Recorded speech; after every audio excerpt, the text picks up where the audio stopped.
Welcome to day 123, 123, of the 300 movie challenge.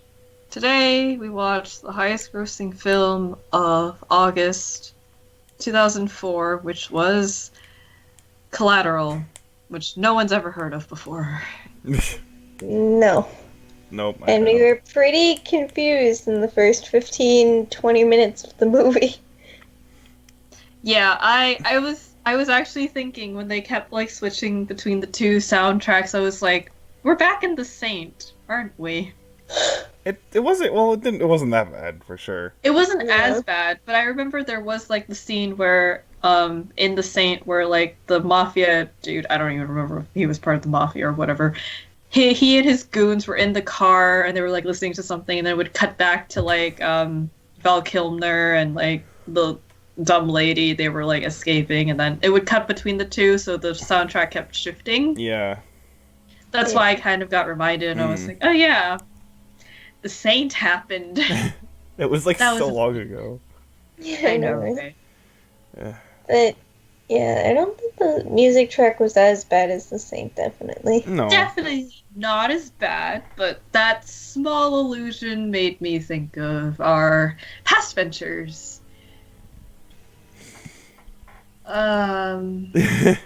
I will say, like, because the movie's set up in a tone where you aren't really supposed to know what's going on. Yeah, Right. yeah. Yeah. And the idea is that, okay, you kind of figure out... The idea is, like, you're supposed to kind of be in the headspace of the main character, where he doesn't know what's going on, and you're kind of trying to figure out what's going on along with him. Right? That's a common thing. We've seen movies like that before. Mhm. But I feel like, I still don't really know what was going on. Not really. They Like- don't really tell you. Like, the at assassin guy is, like, related to the dude at the club for some reason, and I guess, like, the lawyer person was against the guy in the club, but, like, I how think- would he know that? And, like, why does it... What, you know what I mean? Like, I feel like I'm I missing, like, all. something. I think basically what it is that there was a case. He like the There was a case that he was involved with? yeah, and then all the people that got killed were like for the prosecution or something. I don't know. Yeah, it's like, I feel like... I don't know. I feel like it would just be like a very small piece of info that if I got that piece of it, I'd be like, oh, okay, I get it now. It makes sense. And it's like, Yeah. I'm missing one thing, and I don't know what that one thing is. But, I guess we'll never really know. well, I don't know, maybe. Nah. I mean, maybe I missed something. I don't know. I will say, it was kind of hard to tell what they were saying sometimes, just because of how they were talking. Yeah. They kind of were like... Like, the Max guy has a really low tone, and then, Tom Hanks has a really, like, loud tone. Well, no, Tom not even that. Cruise. Tom Hanks, like, sometimes when you talk, he would kind of talk Tom like... Cruise. Tom Cruise. It's not Tom Whatever. Hanks. Fucking Oh, same right, damn yeah, thing. oops. I mean, I'm not sorry. the same thing, but Sorry, whatever. Tom Hanks. But- Tom Hanks is like far superior to Tom Cruise. Sorry. But anyway, when he's talking, he kind of sometimes goes like... And you're like, what the fuck did you just say? Like, like you miss what he says, and it's like, I But- guess, like, kind of on the topic of the two characters, I kind of liked Max. I thought that Tom Cruise's character was so pretentious. Yeah. No, the thing is, like, Yeah. I could definitely see that was the point. I know Yeah. that's Right. the point, but Yeah. I hate those kinds of characters. They're, like, so cool, they're so badass, but they have nothing. See, And you're supposed to feel bad for them? Like, no. I didn't take it that way. I see it as, like, because the thing is, there was that moment where I I was don't kind of think feeling... you're ever really supposed to feel bad for him. I don't Like, know, when he was this talking guy. about, like, his childhood, I was like, oh, okay, you're gonna go that route. No. I don't know, like, how I saw it was, like, he was kind of trying to do that because, again, he was like, see, look, I'm just, a tortured soul or whatever. And what I liked about how this was kind of different from that is the main character basically was like, no, you're fucking crazy. Like, he basically refuted, like, in that point where, like, Tom Cruise was like, Yeah. we're just specks on, like, in the galaxy or whatever and trying to prove it all insignificant. And the guy was basically like, fuck this, I'm gonna do something. You know what I mean? He like actually did something and kind of went against that and managed to actually do things that were significant for someone who is out of his element. So that's why I kind of liked Max. yeah, I like him because actually. I actually liked him kind of a pretty good amount. And again, he actually stood up to the guy because he was clearly out of his league, and he seemed like a normal person in his general interactions with people.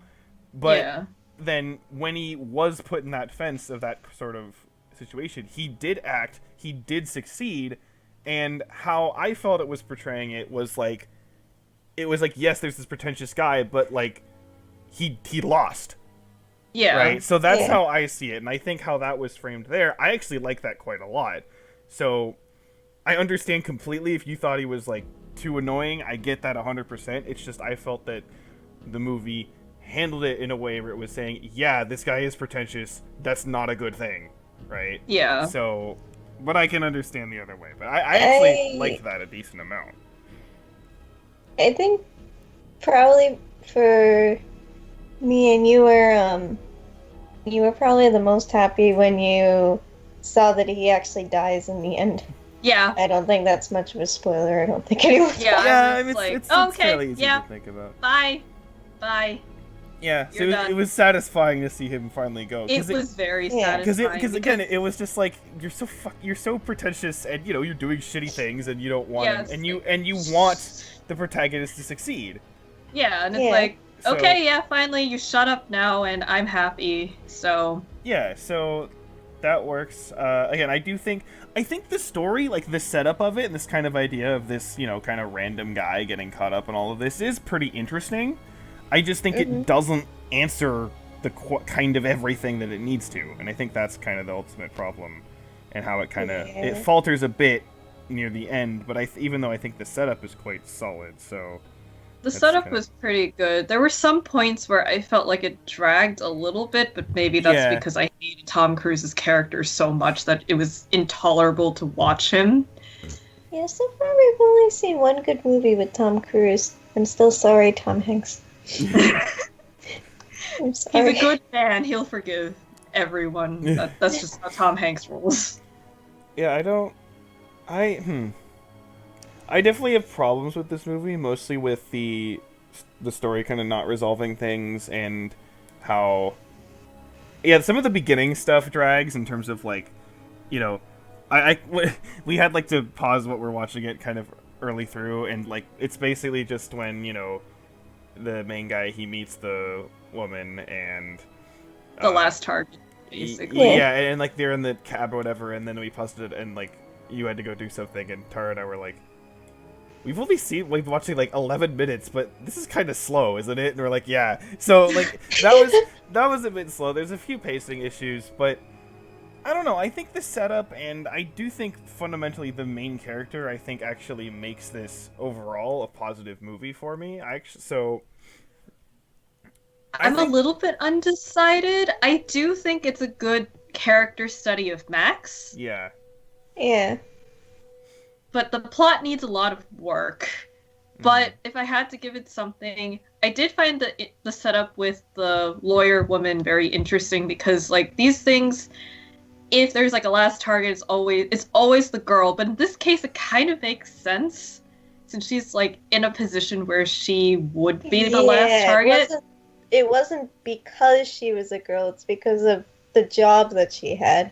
She ended up being the last target. Mm-hmm. Since usually they play the role like, oh, because she's a woman, she gets like Mary Janed.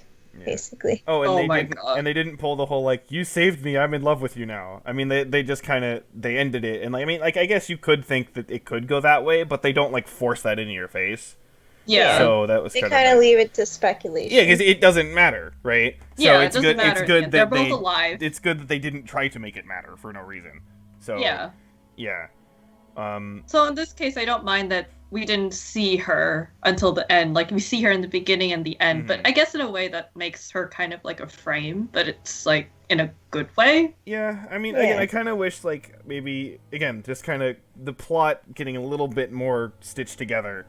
Yeah, actual plot needed work, a lot of it. But there was that, and then let's see, there was another thing that was kind of weird for me. What was? Oh, actually, well, there is something that I thought was actually, well, I don't know if it's that clever, but I just kind of noticed it. Was that, early on, Tom Cruise's character is talking about a guy who dies on the subway and he's stuck there for hours and nobody does anything, and then the ending. Yeah. So it was like, huh. It became pretty ironic in the end. Yeah, I mean, is that really clever? I don't know. But, like, Karma's a bitch. I guess. It's just something I noticed. But, yeah, I mean, I kind of felt similar to this as I did, like... Well, okay. It's similar kind of character thematic kind of wise to Training Day. Yeah, I was just thinking that. But, except definitely this is more enjoyable than Training Day. Yeah, just Training Day was just a bit too much nastiness. Yeah. And this was... Instead of nasty, it was pretentious, I guess. But even then, Max's character, I think, was overall more enjoyable in that as well. He was definitely what drove this story. Yeah, so... drove the story. He's a taxi driver. Oh my god. So, if you want kind of, some sort of action movie that's not... It's not, like, super cookie cutter. It's, it's just decent kind of interesting premise and some, not super cliched. Definitely not... It's not gross. Yeah, it's not fine. It's not bad with that at all. And then, it's not great. I liked it. I wouldn't... Well... I liked it, but there were some issues with it, and, I wouldn't say, like, I don't know, if I were to rank this, like, in a 1 to 10 scale, I don't know, like a low 7 or something. Mm-hmm. But that being that 5 is, like, true neutral, because for some reason people are all obsessed with, like, oh my god, a 7 is, like, a neutral, even though it's like, well, no, it's not. Whatever, people are dumb. So, if you think of it as 5 is true neutral, I'd say, like, low 7 for me. But... I could definitely see if it's like a 6 or even a 5 or even lower, honestly, if you just something's really bothering you about it. But I thought it was fine. I didn't feel like it was a waste of time. But I don't know. Shrug. I'm still a little bit undecided, but Max definitely saved it for me. Yeah, he was definitely the best part about it. Oh yes, very much. I would love to know like his story afterwards because I don't know, he has a very realistic reaction to everything. He's just like, I'm just a cab driver, man. Yeah. Yeah. I just want to live my life, okay? Yeah, and again, I like how what was I talking about? Thinking, oh my god, I just had this thought and then it went blank out. The ranking system. No. It was about Max somehow, and I forgot what it was. I'm stupid. I was gonna say that it definitely didn't follow the Pulp Fiction thing that we went into this thinking it would be like. Oh yeah. Definitely wasn't quite like that. Yeah. Oh, I do like the fact that he threw the briefcase. Oh, yeah. Oh, yeah. And he was like, fuck you, bye! Yeah, no, that's the thing. Like, I guess that's what I was trying to think about, is that he actually... He does stuff. Yeah, and it's kind of like, even if it's maybe not the smartest decision, like, again, when he crashed the car, you could say that's not exactly a smart thing to do, but it's like... You think about, for me, like, as a viewer, it was kind of like what I wanted him to do in the moment, because it's just like, it's like, fuck that guy, do something to fuck him up, right? And he does it, so it's like, it's nice, because it's just like, oh, yes, thank you, instead of just either being, like, I don't know, oh, well, again, like, it's also, you could argue it's realistic if you were just, like, so scared shitless that you couldn't do anything, but again, it's like, that wouldn't be an entertaining movie, right? So, if the guy just cowered the whole time. So this would be the desperation kind of take, where it might not always be the smartest thing, but it is something that he's doing to try to get himself back out of that situation. He's trying to be, like, an active person, basically. Yeah. Yeah. So, I think that works. Yeah, definitely some plot issues and other stuff, but overall, it's fine, I guess. Yeah. Yeah. Yeah. I mean, again, I don't think I know there's probably a bit of a split here, but none of us think it's great, and none of us think it's like bad. It's not the so, worst. Yeah. Yeah. So somewhere in the middle, again, if it's slightly less or slightly higher, then there you go. What is next? Oh, that's next. Yeah. We round out a trilogy. Yep. Yep. With a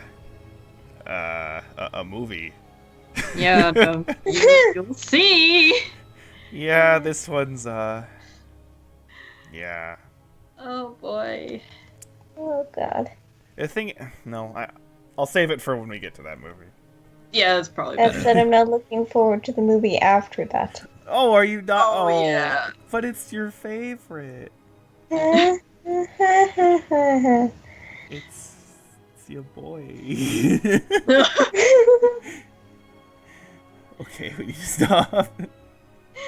Okay, bye. Goodbye, everyone.